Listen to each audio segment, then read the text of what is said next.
ایاک نعبد و ایاک نستعین، ہم تیری ہی عبادت کرتے ہیں اور تجھ سے ہی مدد چاہتے ہیں۔ آیت کس حصے میں کیا تربیت کی گئی کہ میں ختم کریں اپنے اندر سے۔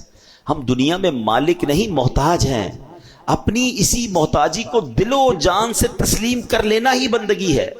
جب بندہ دل کی گہرائی سے یہ تسلیم کرتا ہے نا کہ میں محتاج بے بس بندہ ہوں، اب اس پر لطف و کرم کے دروازے کھلنا شروع ہو جاتے ہیں، اب اس پر بارش، کیونکہ پہلے یہ ایکسپٹ کرنا ہوتا ہے میں سب کچھ ہوں، نہیں میں کچھ بھی نہیں، میں محتاج، مالک تو سب کچھ ہے۔ ایاک نعبد و ایاک نستعین میں بندگی کا پیغام ہے، تیری ہی عبادت کرتے ہیں مولا، تجھی سے مدد چاہتے ہیں۔ یعنی کس طرح کہیں کہ اللہ ہاتھ پاؤں تو نے دیے، مگر تیری مدد ہوگی تو ہاتھ پار چلا پاؤں گا، ہیں مولا میرے پاس پاؤں تو نہیں دیے ہیں، مگر میں جب تک نہیں چل سکتا جب تک تیری مدد نہیں ہوگی۔ نہیں دیکھے پاؤں والے، پاؤں ہیں جسم میں چل نہیں پا رہے، ہاتھ ہیں جسم میں اٹھا نہیں پا رہے، بھائی باڈی میں تو لگے ہوئے ہاتھ، مگر ہاتھ کام نہیں کر رہا ہے، انگلیاں بند نہیں ہو رہی ہیں، پکڑ نہیں پا رہے ہیں، پیر ہے چل نہیں پا رہے۔ پتہ چلا پیر کمال نہیں ہے، اللہ کی طرف سے توفیق ہوگی، مدد ہوگی تو پیر چلے گا۔ ہاتھ ہونا کمال نہیں ہے، ہاتھ میں رب کی طرف سے دی گئی طاقت ہوگی تو ہاتھ چلے گا نا۔ زبان منہ میں ایگزسٹ کرتی ہے لوگوں کے، جتنے گونگے بغیر زبان کے تھوڑی ہوتے ہیں، باڈی پارٹ ہے مگر بول نہیں پا رہے۔ اللہ کی مدد ہوگی، اللہ عطا فرمائے گا تو بندہ بول پائے گا۔ آنکھیں لگی ہوئی ہوتی ہیں، اندھے بغیر آنکھوں والے نہیں ہوتے، ان کی باڈی میں آنکھیں فکس ہیں، ہماری جیسی آنکھیں، بعض ہوگا تو یقین نہیں آتا یہ بندہ اندھا ہے، بالکل اچھی آنکھیں صاف ستھری نظر آ رہی ہیں اس کی آنکھیں، اچھا دیکھ بھی ہمیں رہا ہوتا ہے، ہمیں لگ رہا ہے ہمیں دیکھ رہا ہے، مگر اس کو کچھ نظر نہیں آ رہا ہے۔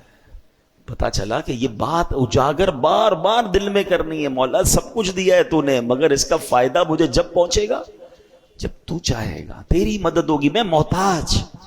جب بندہ اس طرح رب سے کنیکٹ ہو جاتا ہے نا، اس طرح رب کی بارگاہ میں رجوع لاتا ہے اور یہ ایکسپٹ کرتا ہے دل سے، ایاک نعبد و ایاک نستعین، تیری ہی عبادت کرتے ہیں، تجھی سے مدد چاہتے ہیں، ہم محتاج تو مالک۔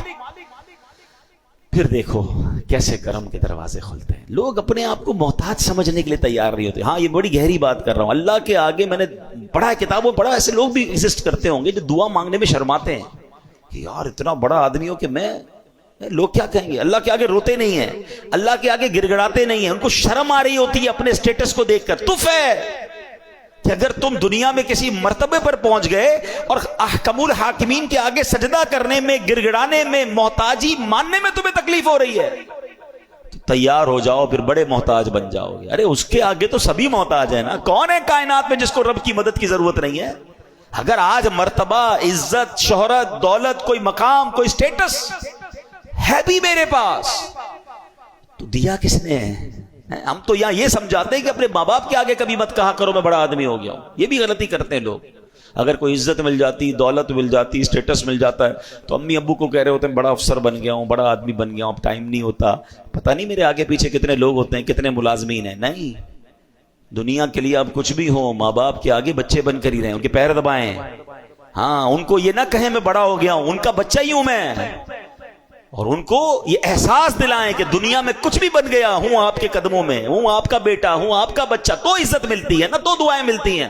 ماں باپ پہ بھی افسر ہی جھاڑیں گے، ماں باپ تو پھر بھی ماں باپ ہے، وہ تو رب ہے نا، خالق کائنات کے آگے تو میں محتاج، میں کچھ بھی نہیں۔ ایکسپٹ کیا کرو، اللہ کے آگے گر گڑا کر کہا کرو کہ اللہ جو کچھ ہوں تیری عطا سے ہوں، اور بندہ تیرا ہوں، محتاج تیرا ہوں۔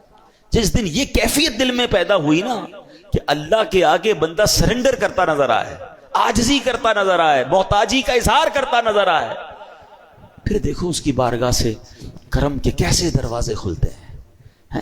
یہ یاد رکھنا۔